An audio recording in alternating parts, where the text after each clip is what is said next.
কলকাতা চেতনা বার্তা news channel থেকে প্রেমচাঁদ ফৌজদার গিয়েছিলেন বাঁকুড়া জেলার লাউ গ্রাম পঞ্চায়েতে। ওখানে ওই পঞ্চায়েতের সচিব রামপ্রসাদ গোস্বামীর অবসরের দিন স্মৃতিচারণার মধ্য দিয়ে এক স্মরণ সভার আয়োজন করেছিলেন ওই পঞ্চায়েতের প্রধান বৈশাখী ঘোষ, ওই পঞ্চায়েতের সহায়ক পলাশ চন্দ্র দাস, অনুষ্ঠানের সঞ্চালক অবনী ঘোষ এবং অঞ্চল সভাপতি তুষার ঘোষ। ওই সম্বর্ধনা সভায় উপস্থিত ছিলেন লেগো পঞ্চায়েতের প্রধান অসিত পাল, দেশরা কোয়ালপাড়া পঞ্চায়েতের প্রধান ইসরাফিল খান ওরফে মাহাম, পঞ্চায়েত সমিতির সভাপতি মুনমুন মিদ্দা সহ বিশিষ্ট ব্যক্তিরা।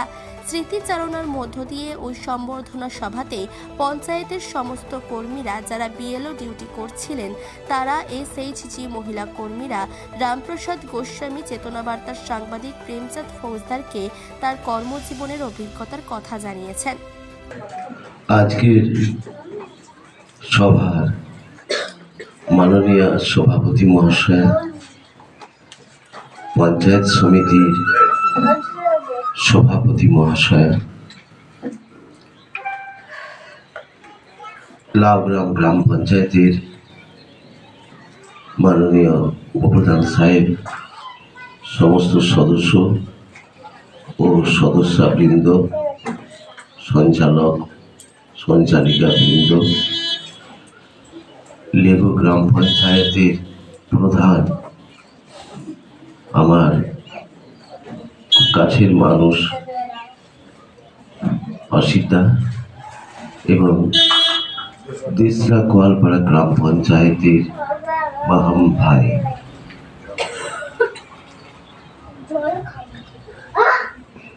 এছাড়াও এই বিগত 2 মাস 2.5 মাস যাদেরকে নিয়ে আমার সংসার চলেছে, সেই বিএলও সাহেব, ম্যাডাম,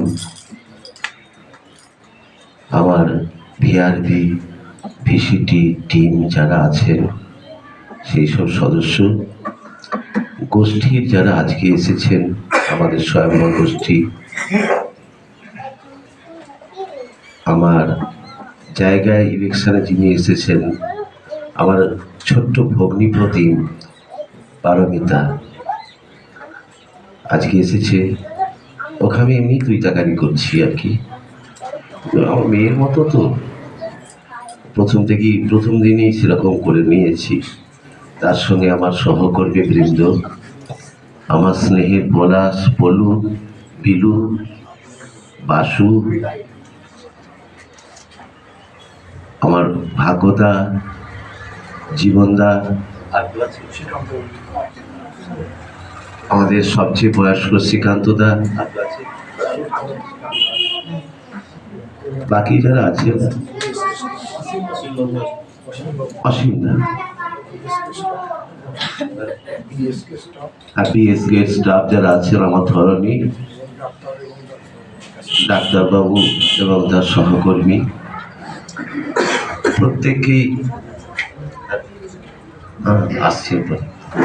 প্রত্যেককেই আমি ভালোবাসা জানাচ্ছি। আর আমার খুব কাছের মানুষ, খুব কাছের। আমরা একসঙ্গে 7টা দিন 6টা রাত একবার ট্রেনিংয়ে যে কাটিয়েছিলাম। গলাটা একটু ভয়ঙ্কর, মানে নারকেলের মতো আর কি, উপরটা শক্ত, ভেতরটায় প্রাণদায়ী শরবত আছে আর শ্বাসও আছে। সে আমার শ্রদ্ধেয় তুষারদা। আমি প্রত্যেককে আজকে আমার তরফ থেকে শ্রদ্ধা, প্রণাম, অভিবাদন, শুভেচ্ছা ও ভালোবাসা জানাচ্ছি। আমাদের জীবন শুরু হয় এইভাবে, একটা সময় থেকে যখন শুরু হয় তখন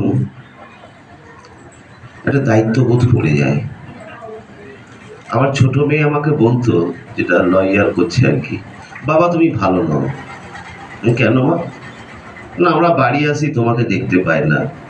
আমি বোঝাতাম, দেখ এটা ছোট্ট সংসার, যেখানে তোমার দুলদুলি আছে, যেখানে তোমার মা আছে, যেখানে তোমার দিদি আছে, যেখানে তোমার ভাই আছে, তোমার কাকু আছে, কাকুমণি আছে। আমার জগৎটা এখন এই ছোট্ট সংসারের মধ্যে আবদ্ধ থাকতে চাইনি।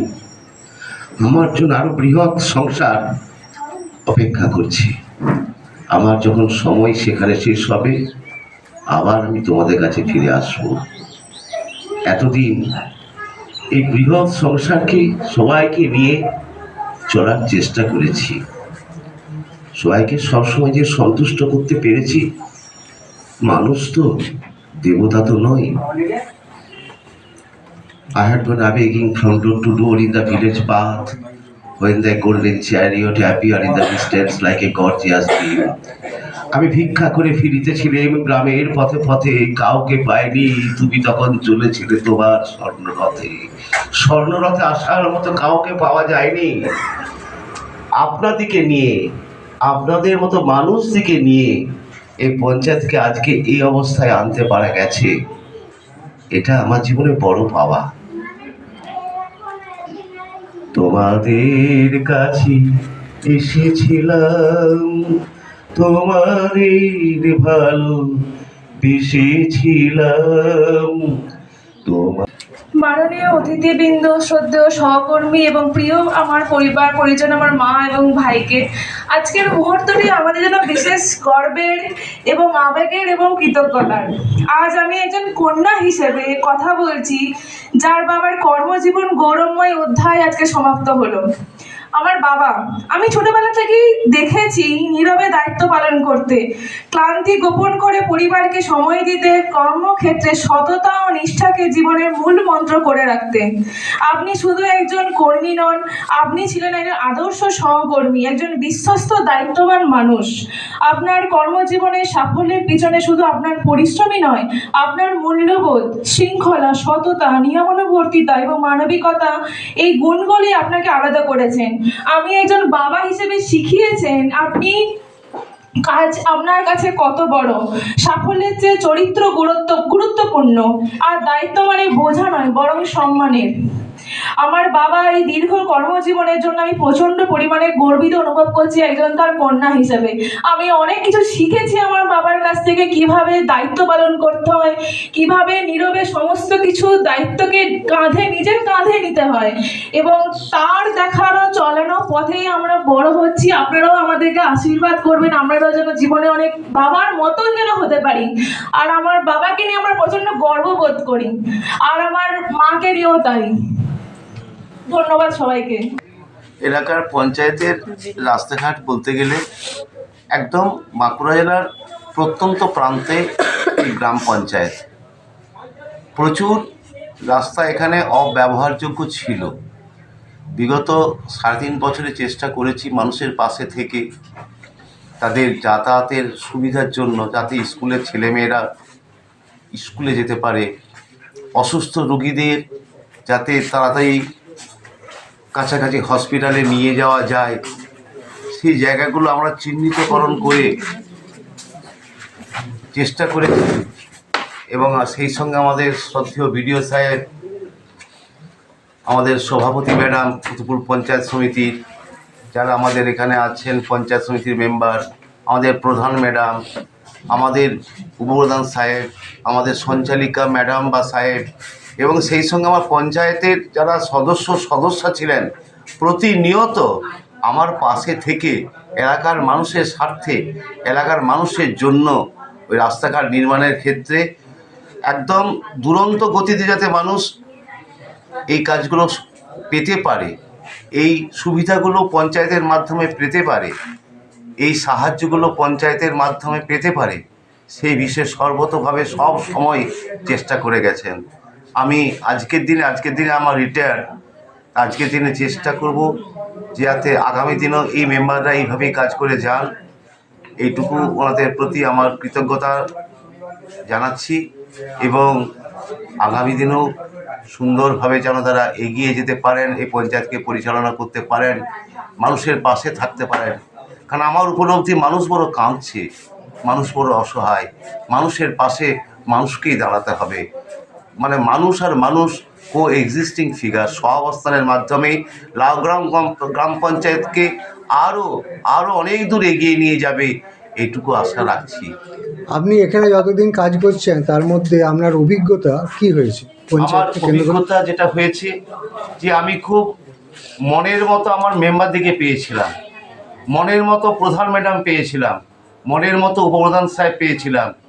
আর প্রকারান্তরে যে একজন মানে কি বলবো মানুষের পাশে থাকে দাঁড়ানোর লোক, শ্রীমান অবনী ঘোষ, আমি তাকে কাকা বলে ডাকি, এবং তুষারকান্তি ঘোষ প্রতিনিয়ত আমার পাশে থাকার চেষ্টা করেছেন। সেই সঙ্গে আমার যে কর্মচারীরা আছেন, আমার পলাশ ভাই সবসময় পাশে থেকেছেন, শ্রীকান্ত দা এই বয়সেও এখনও চেষ্টা চালিয়ে যাচ্ছেন পঞ্চায়েতকে সুন্দর স্বাভাবিকভাবে পরিষেবা দেওয়ার ক্ষেত্রে। আমার অসীম ভাই ট্যাক্স কালেক্টর চেষ্টা করে যাচ্ছেন ট্যাক্স আদায় বাদেও পঞ্চায়েতের অন্যান্য কাজে নিজেকে জড়িত রেখে। আমাদের অন্যান্য সেকশনে যারা ছেলেরা আছে কাজ করে, তারা প্রতিনিয়ত পাশে থেকে উদ্বুদ্ধ করার চেষ্টা করেছে যাতে পঞ্চায়েতে এই মেম্বারদিকে নিয়ে আমরা একটা সুন্দর জায়গায় পৌঁছাতে পারি। এইটুকুই আমার জীবনের আশা ছিল, সেই আশা আমার অবসর। আচ্ছা, আপনার বাড়িটা কোথায়?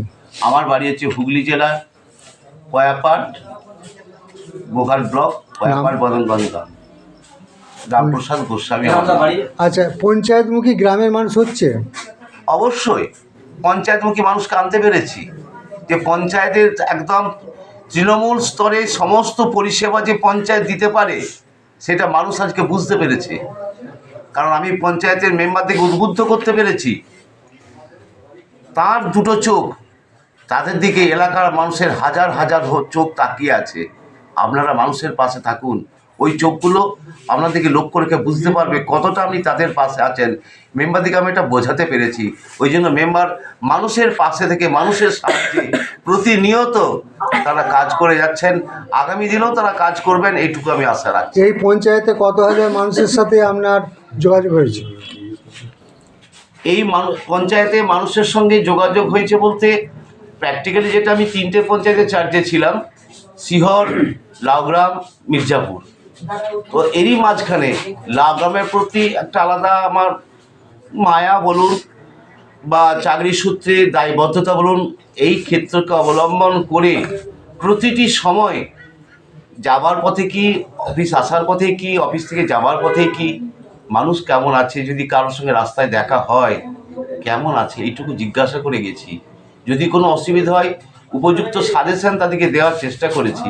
এইভাবে এলাকার মানুষের সঙ্গে মিলে মিশে এই লাউগ্রাম গ্রাম পঞ্চায়েতকে সুন্দরভাবে এগিয়ে নিয়ে যাওয়ার চেষ্টা করেছি। আর এই ক্ষেত্রে সবচেয়ে বড় সহযোগিতা, যেটুকু না বললেই নয়, আমার মানে কি বলবো খুব স্নেহের অবনী ঘোষ, যার কথা না বললেই নয়। যখনই ফোন করেছি তখনই ওকে পেয়েছি। হ্যাঁ স্যার বলুন কি করতে হবে, এইটুকুই কথা। হ্যাঁ স্যার বলুন কি করতে হবে। তা পঞ্চায়েতকে কেন্দ্র করে আপনার যে কর্মজীবন, সেই কর্মজীবনের সাফল্যতা এসেছে, তাই তো? অবশ্যই সফলতা আমার এসেছে, আমি স্যাটিসফাইড। আমি এতটুকু বুঝতে পারি, আমি আগে মিশন। বাঁকুড়া থেকে প্রেমচাঁদ ফৌজদারের রিপোর্ট, চেতনা বার্তা, জেগে থাকে জাগিয়ে রাখে।